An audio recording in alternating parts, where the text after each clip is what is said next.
Halo pemirsa, jumpa lagi di Economic Challenges. Jepang telah lama menjadi mitra strategis hubungan ekonomi bagi Indonesia. Nilai perdagangan kedua negara terus naik dari tahun ke tahun, di mana Indonesia mengalami surplus. Peluang-peluang baru pun kini terus dikembangkan oleh kedua negara untuk meningkatkan nilai perdagangan. Jepang juga menjadi salah satu investor terbesar bagi Indonesia. Industri manufaktur dan berteknologi tinggi adalah sektor yang paling banyak diminati Jepang. Namun sayangnya Indonesia bukanlah tujuan utama investasi Jepang di kawasan ASEAN. Nah pemirsa, apa saja peluang kerjasama ekonomi Indonesia-Jepang yang masih terbuka lebar? Dan apa saja yang harus Indonesia lakukan agar semakin banyak meraih manfaat dari hubungan kedua negara? Bersama saya Maria Liziasi, inilah Economic Challenges dalam episode Kunci Tembus Pasar Jepang.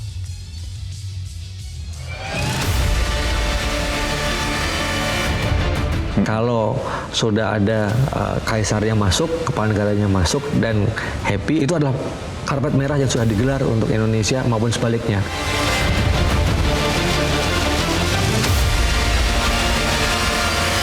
Bahwa Jepang merupakan salah satu investor terbesar di Indonesia.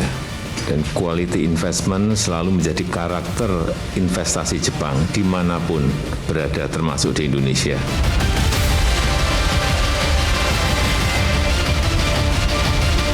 Jepang kan selama ini telah mempunyai banyak investasinya selama 65 tahun. Nah tentu mereka sudah memahami bagaimana Indonesia.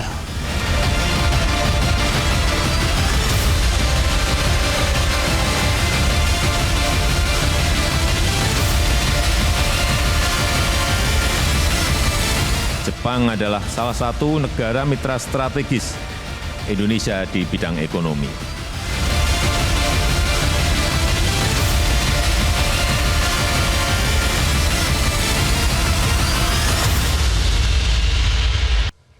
Dan langsung saja pemirsa, kita perkenalkan narasumber untuk malam ini. Yang pertama ada Muhammad Lutfi, mantan Menteri Perdagangan Republik Indonesia yang juga pernah menjabat sebagai Duta Besar Indonesia di Jepang. Kemudian Ketua Umum Asosiasi Pengusaha Indonesia APindo, Sinta Kamdani, dan juga ada Direktur Eksekutif Segara Research Institute, Peter Abdullah. Selamat malam Bapak dan Ibu sekalian. Selamat malam. Selamat malam. Terima kasih sudah hadir di Economic Challenges. Mungkin pertama-tama kita bisa awali perbincangan ini dengan kunjungan persahabatan Kaisar Jepang. Dan ini merupakan kunjungan perdana dalam konteks diplomasi internasional. Memang patut digarisbawahi pemirsa jika kunjungan Kaisar Jepang ini tidak bernilai secara politik karena memang sebagai simbol negara Kaisar Jepang tidak memiliki kewenangan politik. Tapi apa sebenarnya momentum yang bisa digunakan Indonesia untuk meningkatkan kerjasama khususnya dalam bidang ekonomi? Pak Lutfi? Ya, saya melihat memang kunjungan pertama kali ini sebenarnya mempunyai arti penting. Meskipun kalau saya lihat di Indonesia tidak semarak karena kalah mungkin dengan kedatangan tim Argentina sepak bola, tetapi sebenarnya dengan kunjungan Kaisar Jepang ke Indonesia ini menunjukkan bahwa betapa pentingnya Indonesia di kawasan. Dan ini untuk beliau datang, untuk Kaisar Jepang datang ke Indonesia ini adalah keputusan kabinet, keputusan parlemen yang kemudian dikonsultasikan dengan Kaisar untuk persetujuannya. Jadi kalau di Jepang itu sangat rigid sebenarnya untuk memutuskan kemana beliau pergi yang pertama itu. Baik. Nah penting juga kenapa? Karena Indonesia ini dianggap sebagai, kalau saya waktu Duta Besar mengatakan bahwa kita ini de facto ally, de facto sekutu. Kenapa? Kita mempunyai nilai-nilai yang sama. Nilai demokrasi, nilai keterbukaan, nilai menjunjung tinggi hukum. Dan inilah yang menyebabkan ketika kita duduk di kawasan, Indonesia dan Jepang seperti dua sahabat yang tidak pernah terpisahkan.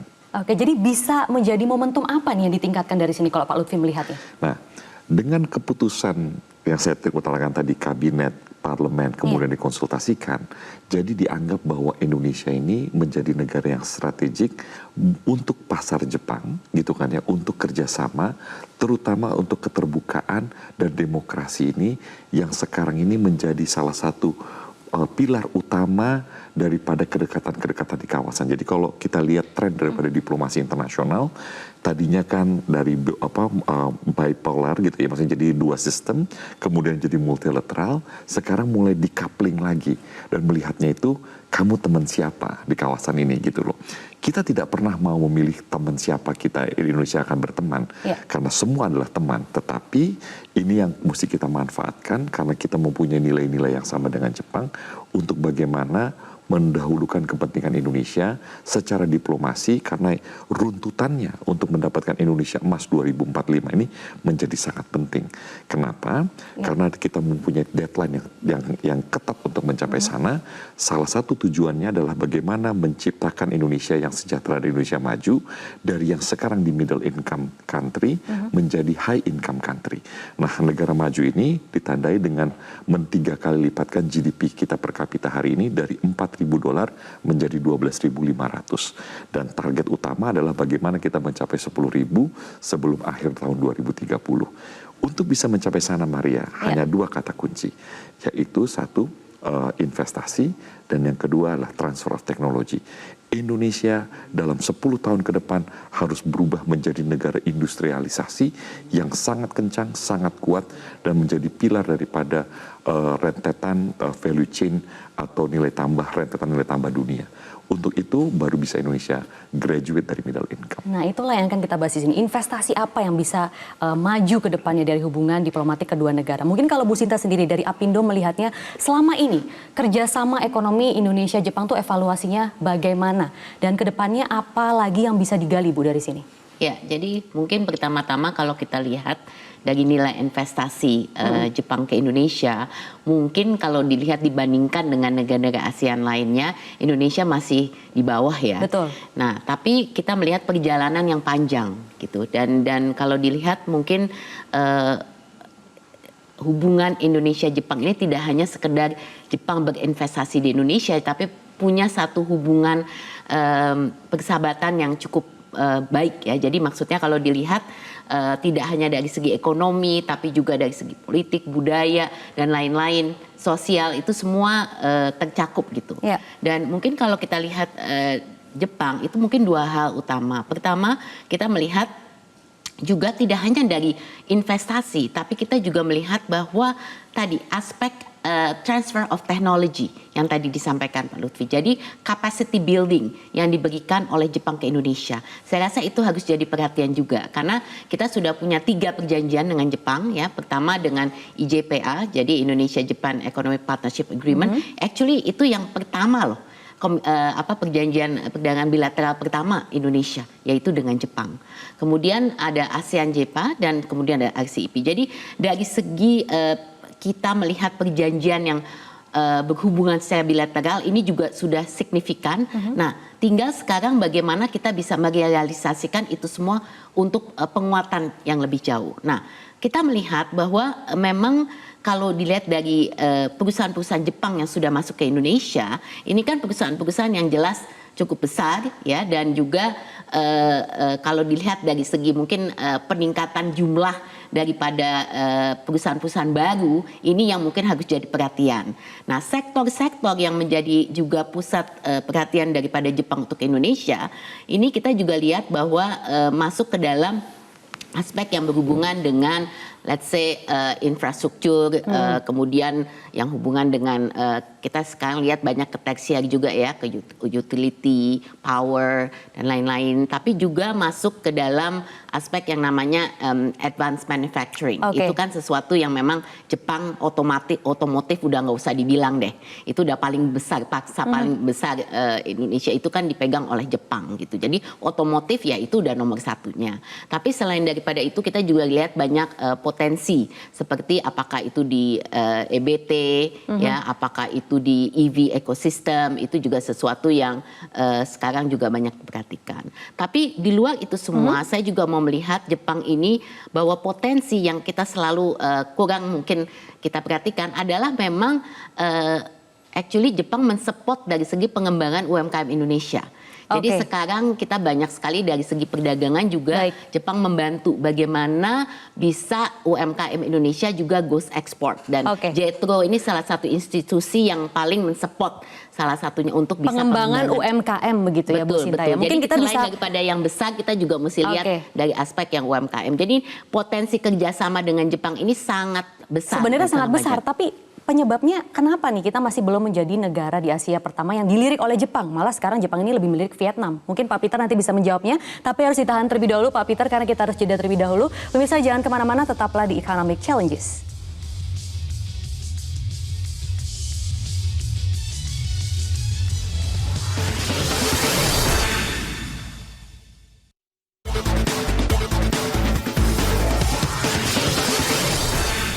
Didukung oleh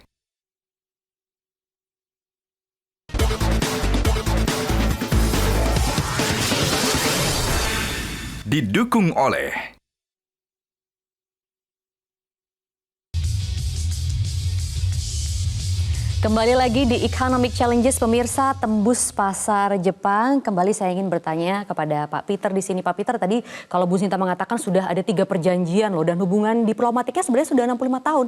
Tapi apa yang membuat Indonesia ini bukan menjadi negara utama yang dilirik Jepang saat ini? Bahkan selama 1 dekade datanya ini trennya investasinya menurun. Kalau menurut Pak Peter sendiri apa penyebabnya? Ya, kalau hubungan itu kan pasti kedua pihak ya, yang nggak bisa sendiri ya. Jadi kalau kita lihat hubungan Indonesia-Jepang itu tidak meningkat, bahkan cenderung menurun ya, itu menurut saya kita tidak bisa mengatakan itu hanya disebabkan dari Jepangnya ya. Kita harus juga koreksi juga gitu, mengevaluasi diri juga. Kalau begitu ya. apa evaluasi Indonesia di mata Pak Peter? Kemungkinan karena kita lebih memilih yang lain. Misalnya Ya, Tiongkok misalnya gitu? dengan negara lain ya, sebut Tiongkok misalnya. Oke. Ya. Itu pengaruh juga ya, contoh, Pak, salah jadi? satu contoh aja pilihan kemarin Indonesia untuk kereta api cepat aja kan pilihannya Jepang dengan Cina kan, Tiongkok kan, dan kemudian kita memilih Tiongkok. Dan itu melukai Jepang. Jadi itulah juga yang membuat Jepang ini lebih condong melirik Vietnam sekarang. Jadi ya Pak Peter. kita harus mengevaluasi diri juga. Makanya saya selalu mengatakan kalau kedatangan dari Kaisar Jepang ini, Kaisar Naruhito ini bisa seharusnya menjadi momentum untuk kita melakukan evaluasi. Karena kita harus mengingat ya bahwasanya kerjasama Indonesia-Jepang itu sudah sangat lama. Dan kita sudah banyak mendapatkan manfaat dari kerjasama Indonesia-Jepang. Termasuk bagaimana kita mengembangkan industri otomotif kita. Itu tidak bisa lepas dari peran dari kerjasama Indonesia-Jepang. Okay. Ya. Karena untuk Indonesia, untuk otomotif, walaupun kita tidak punya Mopnas, ya, mobil nasional yang bisa dibanggakan, tapi secara industri otomotif kita itu besar, termasuk sangat maju dan memiliki andil yang cukup besar bagi perekonomian kita, baik itu dari kontribusi terhadap PDB-nya maupun di dalam penyerapan lapangan kerja. Baik, kalau begitu dari evaluasi tadi saya ingin kembali lagi ke Pak Lutfi karena sebagai duta besar yang pernah tinggal di Jepang sama 3,5 tahun begitu. Apakah memang hubungan dekat kita dengan negara lain itu mempengaruhi? Kalau tadi bahasa Pak Peter tuh ada sakit hati di situ. Sehingga apa yang bisa kita lakukan untuk mempererat kembali hubungannya, Pak Lutfi? Ya, saya kalau melihat hubungan itu kan seperti hubungan manusia dengan manusia, ada kadang-kadang naik, kadang-kadang turun gitu kan ya. Jadi masalah kereta api itu memang masalah sesuatu yang penting. Tetapi kalau kita lihat esensinya setelah jangka panjang, maksudnya setelah 5 tahun gitu kan ya, sebenarnya kepemilihan itu juga sangat penting. Kenapa? Kalau dulu kan dia bilang selalu bahwa barang Jepang itu meskipun mahal tapi berkualitas, gitu kan ya. Tetapi dengan masuknya barang Cina ini menunjukkan juga bahwa kualitas dengan harga lebih murah not so bad, gitu loh. Kalau Jepang waktu kemarin itu perjanjiannya 50% ditanggung oleh pemerintah dan swasta. Kalau Cina ini meskipun tadinya 100%, tetapi terus berkurang dan renegosiasi. Tetapi itu mungkin up and down yang pertama, gitu kan ya. Tetapi yang paling penting juga bahwa kita sebagai negara ini juga mesti menunjukkan kepentingan mana yang kita mau kerjakan. Jangan dilihat investasi ke Vietnam itu jumlahnya jadi lebih besar itu menjadi sesuatu yang penting. Kenapa? Karena yang dia investasikan ke Vietnam itu adalah barang elektronik yang memang Vietnam secara khusus membuka pasar itu. Tetapi mesti diingat, Vietnam itu negara sosialis dan komunis. Karena itu tidak ada yang namanya labor union atau yang berdasarkan daripada hak-hak buruhnya itu. Di Indonesia, negara kita ini negara demokrasi terbuka. Di sana mereka bisa mengatakan bahwa gaji buruh selesai. Di Indonesia kan nggak bisa, mesti renegosiasi. Tetapi Maria jangan salah, Vietnam baru menegosiasikan kira-kira 10 tahun yang lalu membuka pasarnya untuk Uni Eropa dan untuk elektronik. Nah, dalam perjanjian tahun depan mereka mesti membuka labor marketnya untuk serikat buruh. Nah, jadi mereka pikir serikat buruh itu sama dengan Partai Komunis Vietnam yang apply sekarang untuk menjadi serikat buruh ada 1000 kali di sana. Jadi kita katakan kepada investor-investor itu welcome back to Indonesia. Karena itu sudah akan menjadi daya tarik tersendiri. Jadi gitu. Apa lagi yang bisa kita buat di situ mungkin Pak Lutfi supaya memudahkan ya dari segi aturan dan segala macamnya perizinan. Kan kita sudah punya Omnibus Law. Betul. Itu Ibu Sinta ini pilar utama waktu tahun lalu kita mendapatkan Omnibus Law. Jadi kita sekarang tetap mesti berkompetisi. Tetapi yang kita mesti lihat apa sebenarnya barang Jepang yang kemarin menjadi primadona dan Indonesia menang. Yang kita menang itu adalah ketika kita mendapatkan relokasi dari LAM cabang di Thailand untuk otomotif ke Kerawang di Jakarta untuk otomotif. Jadi pada suatu titik Maria, penerbangan Jakarta Bangkok itu yang terbang itu bukan orang Indonesia, bukan orang Thailand, tetapi orang Jepang yang memindahkan pabriknya ke Indonesia. Itu 1.200 item. Permasalahannya Maria, setelah 10 tahun ternyata dunia ini berubah sangat cepat. Yang tadinya industri otomotif dengan combustion engine atau dengan yang bensin seperti biasa sekarang ini menjadi primadona, sekarang sudah menjadi EV battery. Jepang ketinggalan di EV battery. Karena kenapa? Ya mereka mempunyai putusan sendiri. Mereka mau kekem teknologinya. Cina terbuka, Korea terbuka, Amerika akan terbuka. Nah, disinilah persaingan-persaingan strategi yang menurut hemat saya, kalau Jepang tidak memperbaiki, dan saya pikir Jepang sudah akan kalah.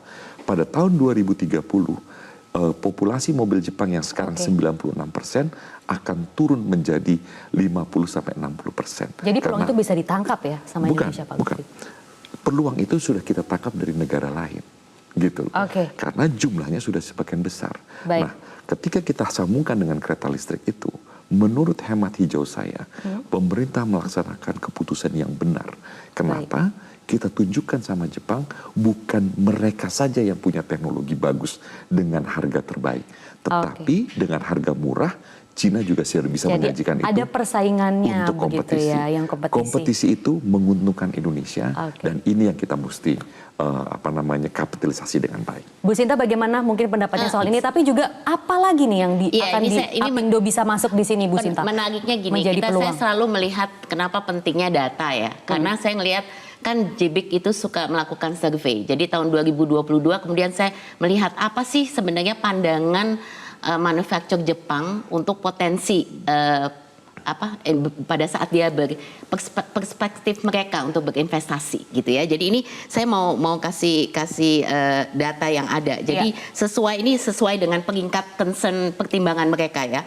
Jadi untuk identifikasi potensi itu pertama adalah potensi pertumbuhan pasar domestik di masa mendatang. Jadi dalam kaitan ini pasar Indonesia nomor satu. Kedua, skala pasar domestik yang besar. Ketiga, affordability biaya tenaga kerja. Ternyata itu menjadi perhatian buat manufaktur Jepang. Kemudian konsentrasi industrinya. Kemudian basis ekspor ke negara ketiga. Itu untuk identifikasi potensi. Kemudian identifikasi isu masalah atau masalah investasi. Pertama, kenaikan biaya tenaga kerja. Kembali lagi, ini jadi faktor. Dan ini kenapa sangat berkait dengan Apindo nih, karena ini juga jadi perhatian ya. Kemudian kedua, peningkatan kompetisi dagang di pasar domestik. Ketiga, kesulitan untuk memperoleh tenaga kerja yang memadai atau skilled labor. Kemudian ketidakpastian implementasi lapangan atas aturan domestik atau legal system. Dan Indonesia kedudukannya di data itu bagaimana? Nomor 6. Jadi maksud saya kita bisa lihat dari sini kenapa. Jadi kalau kita mau melihat perbaikan, contohnya tentu saja selain yang disebutkan Lutfi, ya kita lihat nih sebenarnya perhatian Jepang itu apa sih? Kenapa kita ada penurunan? Jadi kalau tadi kata Pak Peter mesti evaluasi diri, this is the time. Berarti kita mesti lihat juga apa sih sebenarnya yang harus kita lakukan kalau kita mau menarik lebih banyak. Tapi tentu saja di sini kan kita tidak berdiri sendiri ya. Jadi maksud saya investasi yang melirik Indonesia kan bukan cuma Jepang, tentu saja gitu. Tapi tetap kita harus bisa berdaya saing.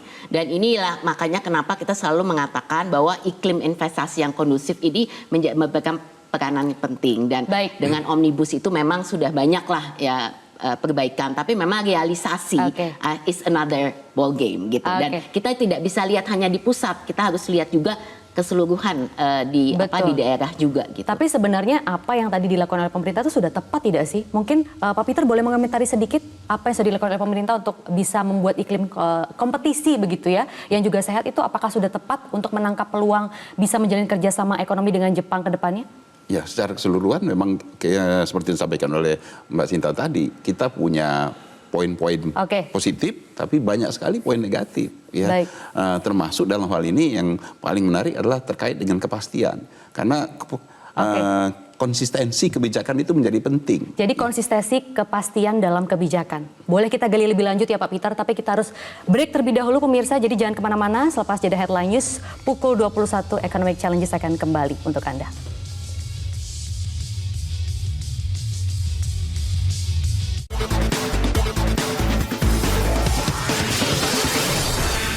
Didukung oleh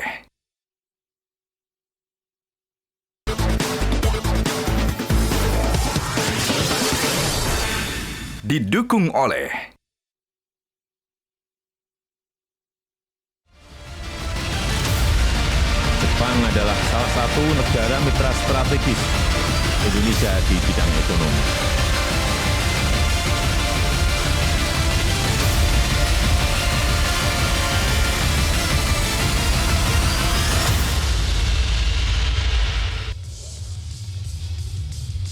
Ya, terima kasih pemirsa, Anda masih di Economic Challenges, kunci tembus pasar Jepang. Tadi kita berhenti di pembahasan mengenai bagaimana ya dengan kemudahan berbisnis di Indonesia. Karena benar nggak sih investasi Jepang ini turun misalnya karena daya saing Indonesia yang tertinggal, kemudian biaya logistik yang mahal, sampai tadi itu ketidakpastian kebijakan yang tinggi. Kalau Pak Peter sendiri menilainya bagaimana? Ya, tadi saya sampaikan ada salah satu faktor yang menyebabkan berkurang minatnya investor itu adalah terkait dengan konsistensi kebijakan. Ya. Kita tahu kebijakan di Indonesia kadang-kadang A, kadang-kadang besoknya jadi B, ya itu menjadi suatu pertimbangan bagi investor. Ya. Ketika kebijakan itu sering berubah, ya, menjadi ketidakpastian. Ya, ini tentunya akan membuat bagi investor pikir-pikir lagi, ya, dan itu sering terjadi di Indonesia. Contohnya misalnya kalau dalam kerjasama ekonomi Jepang ini apakah kereta cepat itu salah satunya? Ini tidak bicara tentang hanya untuk Jepang, ini untuk investor secara umum ya. Dan ini momentum untuk kita introspeksi ya. Kita memang banyak sekali melakukan perubahan-perubahan yang harus kita akui itu cukup memperbaiki daya saing kita ya.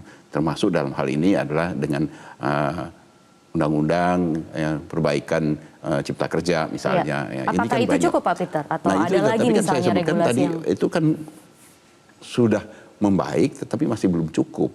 Ya, karena masih ada beberapa hal yang terkait misalnya ketenaga kerjaan, walaupun sudah diperbaiki di dalam Undang-Undang Cipta Kerja, tetapi ini masih menjadi pertanyaan bagi investor. Kan investor kan perlu bukti, tidak hanya sekedar tercantum di dalam Undang-Undang Cipta Kerja, tetapi bagaimana itu diimplementasikan itu masih membutuhkan waktu. Ya. Dan kemudian terkait juga dengan tadi yang sebutkan kebijakan-kebijakannya, permasalahan-permasalahan lain juga masih banyak yang masih menjadi keraguan bagi investor. Ya. Dan ini tidak hanya dirasakan oleh Jepang, dirasakan semua secara keseluruhan oleh investor.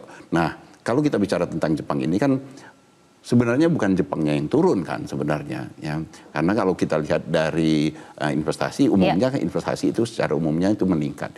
Tetapi kalau dibandingkan dengan negara lain, ada negara lain yang lompatan investasinya jauh lebih besar. Mungkin karena tadi ada persaingan yang memang dari segi harga lebih ekonomis begitu ya. Oke, kalau begitu saya akan kembali lagi ke Pak Lutfi. Kalau begitu bagaimana pemerintah ini bisa seharusnya merespon ya untuk memperbaiki ke depannya hubungan ekonomi Indonesia dan Jepang? Apalagi nih mungkin yang harus ditangkap oleh pemerintah, Pak Lutfi? Jadi gini, saya mau mundur sedikit yang tadi Sinta bilang. Jadi waktu saya kepala BKPM sebelum jadi dubes ke Jepang itu, Indonesia itu nomor 8. terus 8, kalau turun nomor 9 saya udah dipecat waktu itu ininya.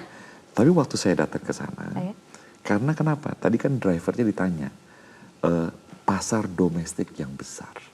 Jadi orang waktu mau invest itu datang itu untuk opportunity, untuk peluang.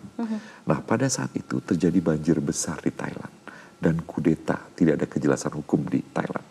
Makanya mereka pindah ke Indonesia. Waktu itu naik kita nomor 5 tahun 2010 ketika saya sampai di Tokyo, nomor 3. Pada tahun 2013 sebelum saya pulang, Indonesia nomor 1 di peringkat JPIC. Pertama kali. Setelah itu tidak pernah lagi nomor 1 lagi. Jadi artinya apa? Yang penting kita mesti terangkan kepada calon investor kita adalah market Indonesia yang besar dan dinamis. Dan kemudian ketika kita akan mendakali duakan GDP per kapita kita menjadi 10.000 pada tahun 2030, membuat Indonesia pasar market terbesar, terdinamik di kawasan. Dan untuk itu kita mesti menyiapkan infrastruktur untuk ini. Salah satu infrastruktur yang terbaik adalah bagaimana masalah kejelasan hukum, kejelasan investasi, kepastian tentang tenaga kerja, kepastian infrastruktur fisik untuk mendatangkan investment tersebut. Saya lihat itu kemarin di Batang Industrial Estate. Datang ditentukan hari ini sudah lebih dari 2.000 hektar akan berjalan untuk industri berat nasional. Jadi dari situ nanti percepatan industrialisasi Indonesia untuk kita bisa graduate dari middle income trap. Jadi Maria, memang ini bukan masalah yang gampang, bukan masalah istilahnya menggigit cabai langsung pedas besok. Tetapi saya jamin ketika kita dalam track seperti ini sekarang ini, Indonesia akan mengalihtigakan GDP per kapitanya sebelum tahun 2038, di mana demografik bonus kita akan berakhir. Nah, untuk itu... Jadi apakah memang Indonesia sudah kuat dari segi infrastruktur yang tadi Pak Lutfi katakan? Bukan. Jadi kalau kita bicara tentang infrastrukturnya, kita mesti hitung. Ya. Apa paling tidak sudah melakukan begitu, pemerintah sudah mulai ke arah sana? Sudah membaik. Jadi tahun 2014 itu, ongkos GDP kepada logistik itu 26%. Hari ini sudah turun menjadi 23%. Hari ini sudah turun di bawah 20%. Semestinya sebelum tahun 2024 tahun depan ini kita akan mencapai level 15%. Untuk negara kepulauan seperti Indonesia, inilah kemajuan yang luar biasa. Dan saya mesti angkat topik kepada pemerintah, terutama Kementerian PUPR yang kerja luar biasa untuk itu. Karena tanpa adanya logistik ini, yang jalan tol ini, kita tidak akan pernah membuka daerah-daerah, kawasan-kawasan yang mempunyai peluang untuk menciptakan nilai tambah tinggi. Jadi kita on the right track, kita yakin kita bisa, dan sekarang yang paling penting itu adalah dua tadi, adalah investasi dan percepatan daripada transfer of technology.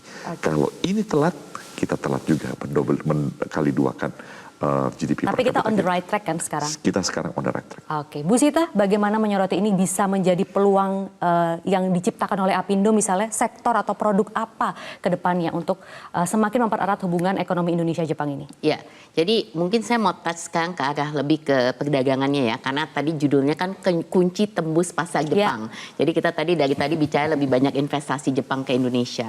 Jadi kalau untuk tembus pasar Jepang, kita sekarang melihat memang nilainya surplus ya.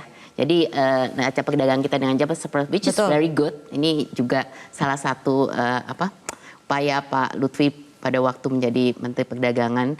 Nah, mungkin yang penting kita lihat ini kenapa, ya kan? Pertama, memang Jepang dan Indonesia ini complementary products. Jadi dengan kata lain kita nggak berkompetisi dari segi produk.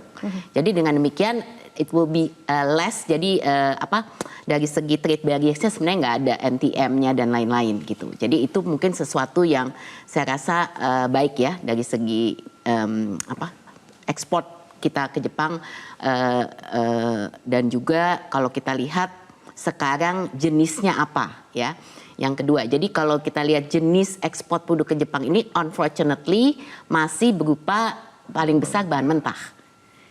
yaitu batu bara salah satunya. Ya, kenapa? Karena waktu itu kalau nggak salah Jepang sangat ini di nuklir, nuklir. Waktu itu kemudian dia mencoba untuk menurunkan nuklir, dia berpindah kepada salah satunya batu bara. Jadi dia masih saat ini batu bara tuh sekitar 26%. Kalau gitu peluang apa lagi yang bisa kita tingkatkan? Jadi kalau kita lihat itu ini saya mau lihat dulu dari segi ininya ya, kenapa kita ada surplus. Kemudian yang ketiga tadi kalau kita lihat daripada jenis juga yang diimport dari Jepang ke Indonesia itu lebih baik barang modal, sehingga 10-20% kali, cuman 10%-an yang apa namanya dari Jepang yang masuk ke. Jadi dengan kata lain, kenapa ini kenapa ada nah kalau kita lihat dari segi peluang, sebenarnya peluangnya itu kan masih sangat besar, ya kan? Kalau dilihat dari jenis produk yang masuk, yang kita potensi produk ekspor ke Jepang, itu kita lihat situ. Di luar daripada komoditas mentahnya tadi,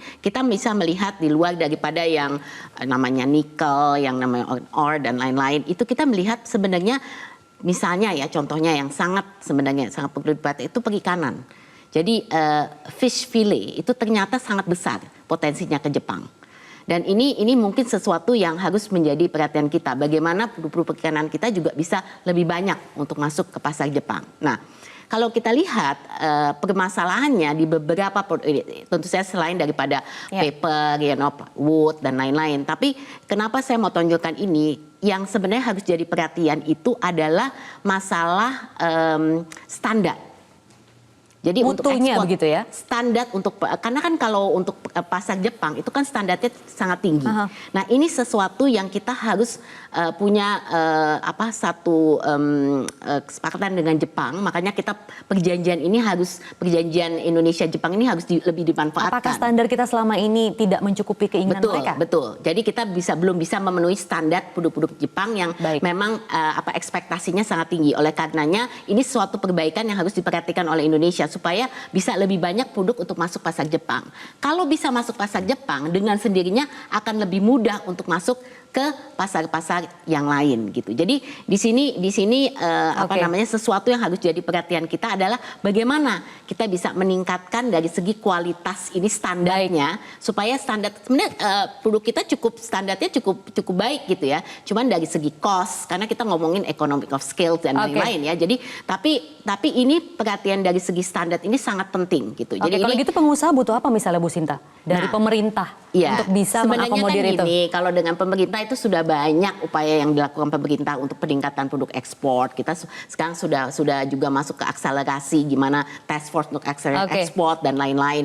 Itu banyaklah, mulai dari penetrasi pasarnya, mulai daripada pembiayaan, makanya kita juga ada sekarang lebih banyak perjanjian dagang dan lain-lain. Tapi persiapan daripada mungkin eksportir kita untuk masuk ke sebuah pasar seperti Jepang itu membutuhkan satu perhatian gitu. Jadi demand pasar Jepang itu seperti apa gitu kan, dan bagaimana kita bisa mempersiapkan para eksportir kita ini untuk masuk ke pasar tersebut. Nah ini mungkin memang kan pelatihan itu terus dilakukan ya, tapi memang ini mesti ini kan khusus. Dan yang saya mau garis bawah ini terutama Maria, kenapa penting, saya merasa bahwa kita sudah punya IJPA ini harus kita manfaatkan. Iya, ada 3 perjanjian loh soalnya. Utilisasi, kalau yang ini kan, yang 2 itu kan regional ya, tapi yang bilateral ini pun harus bisa lebih kita manfaatkan. Kenapa ini masih belum bisa maksimal, dan kira-kira apa sih harapan dari Jepang untuk Indonesia? Mungkin nanti kita akan bahas lebih lanjut, tapi lagi-lagi kita harus jeda. Bapak Ibu tetaplah bersama kami pemirsa hanya di Economic Challenges, kunci tembus pasar Jepang.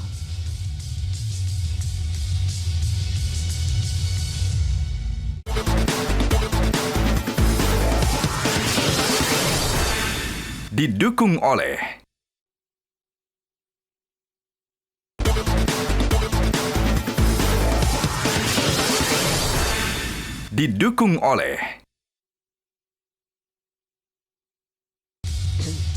Terima kasih Anda masih bersama kami di Economic Challenges, kunci tembus pasar Jepang. Tadi menarik ya, karena Bu Sinta tuh sampai pada standar begitu yang harus kita penuhi ternyata. Dan ternyata selama ini belum begitu achieve juga ya Ibu ya. Kalau begitu saya ingin minta tanggapan Pak Peter di sini. Pak Peter, kira-kira apa saran bagi pemerintah untuk bisa menyampaikan tadi itu standar itu harus sesuai begitu mutunya kita itu, dan apa nanti langkah konkret ke depannya untuk pemerintah agar kerjasama ekonomi antara Indonesia Jepang ini bisa semakin kuat ke depannya? Yang pertama yang ingin saya sampaikan adalah ini kan momentum yang bagus ya untuk kita mengevaluasi dan kemudian kita mencoba untuk meningkatkan kembali kerjasama kita dengan Jepang, termasuk bagaimana kita memanfaatkan memasuki pasar Jepang. Ya. Potensi kita banyak, ya, mulai dari yang disampaikan oleh Bu Sinta tadi, ya, di pertanian, ya, kita kan punya buah-buahan, kita punya berbagai produk-produk pertanian, kita juga punya produk-produk perikanan, ya, ikan, ya, kita tahu Jepang kan pasar ikan yang konsumsi ikannya sangat besar, ya. Tetapi untuk ini kita kan harus menyiapkan produksinya kita, dan produksi kita harus memenuhi semua persyaratan yang disyaratkan oleh Jepang. Dan kita tahu seperti disampaikan Mbak Sinta tadi, persyaratan mereka itu sangat ketat. Ya, Jepang kan karakteristiknya seperti itu. Nah, untuk itu ya pemerintah itu tidak hanya sekedar menghimbau, memberikan pelatihan, tapi benar-benar mengarahkan bagaimana para pelaku usaha di Indonesia juga untuk bisa memanfaatkan itu dengan melakukan, ya, membangun industrinya. Ya. Kita harus memanfaatkan sekarang ini. Kalau dulu mungkin kita tidak bisa memanfaatkannya karena dengan berbagai keterbatasan kita. Tapi sekarang ini dengan semua pembangunan infrastruktur yang sudah kita jalankan, kita bisa memanfaatkan semua lahan kita untuk membangun industri, baik itu di pertanian maupun di perikanan kita. Dan hanya itu yang bisa kita lakukan untuk kita bisa mendorong memasuki atau menembus pasar Jepang tadi. Baik, kalau Bu Sinta sendiri, apa kedepannya yang akan Apindo lakukan untuk bisa semakin menjalin kolaborasi dengan pengusaha Jepang? Iya, jadi sebenarnya dari kami ini Jepang adalah jelas masih pasar yang sangat potensi buat Indonesia. Saya selalu merasa bahwa untuk peningkatan kerjasama itu butuh interaksi yang lebih banyak. Makanya kami encourage misi dagang, baik misi dagang maupun investasi, baik dari Jepang ke Indonesia maupun Indonesia ke Jepang. Dengan JETRO kami juga memang sangat spesifik untuk adanya business matching. Jadi dari dulu kita punya business matching desk, dan ini tidak hanya untuk perusahaan besar tapi juga untuk UMKM seperti yang saya sebutkan. Dan penting karena business matching ini, karena kan kebanyakan kalau misalnya pengusaha kita dia mau ekspor ke Jepang, dia tahu nggak siapa pemainnya, pelaku usahanya di Jepang, ya kan? Jadi dia perlu di-matchingkan gitu. Nah, ini sama juga investor Jepang mau ke Indonesia. Mungkin kalau yang besar-besar dia bisa datang sendiri, dia buka sendiri. Tapi kan kalau yang menengah kecil mungkin dia perlu partner gitu, perlu mitra. Nah, inilah saya rasa salah satu yang sangat penting bahwa kita mengintensifikasikan hubungan dengan adanya misi-misi dagang, pameran, dan lain-lain. Kemudian yang kedua, itu saya tetap merasa penting adanya market intelligence. Karena market intelligence ini kunci gitu loh. Kita perlu tahu persis sebenarnya apa sih di Jepang itu pasarnya seperti apa gitu. Siapa eksportir untuk produk-produk unggulan Jepang seperti ini, eksporternya dari mana gitu. Kenapa kita nggak bisa bersaing dengan, karena ini semua data yang kita butuhkan. Jadi eksportir yang terbesar ke Jepang itu kita perlu tahu negara mana, bagaimana.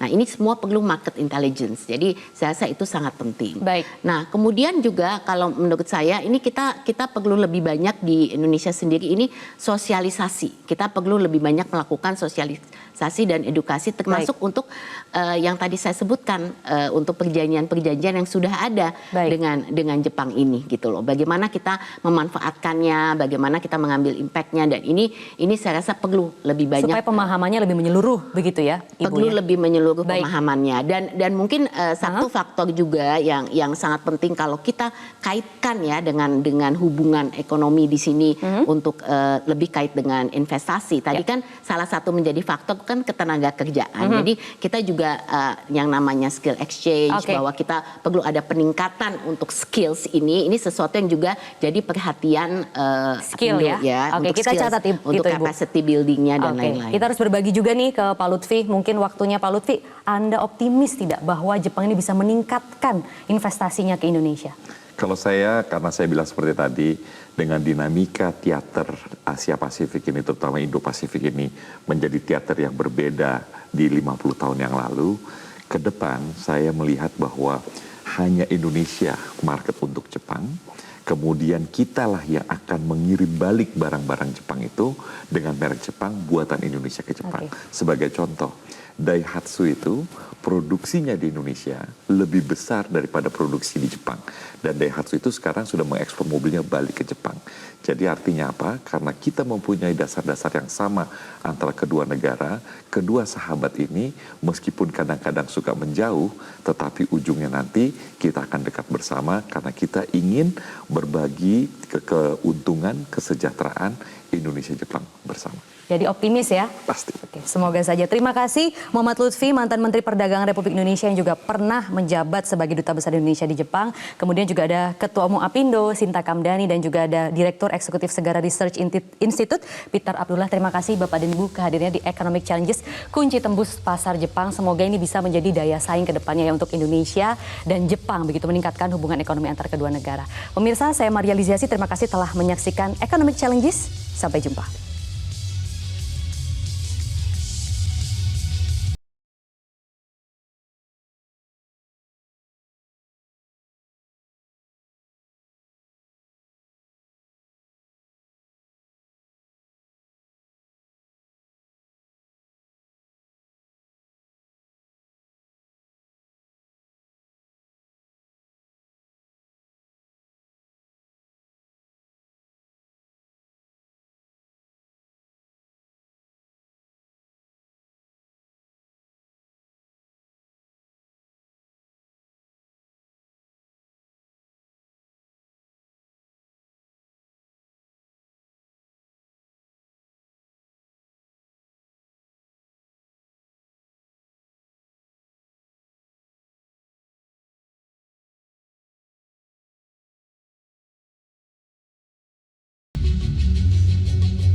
Metro TV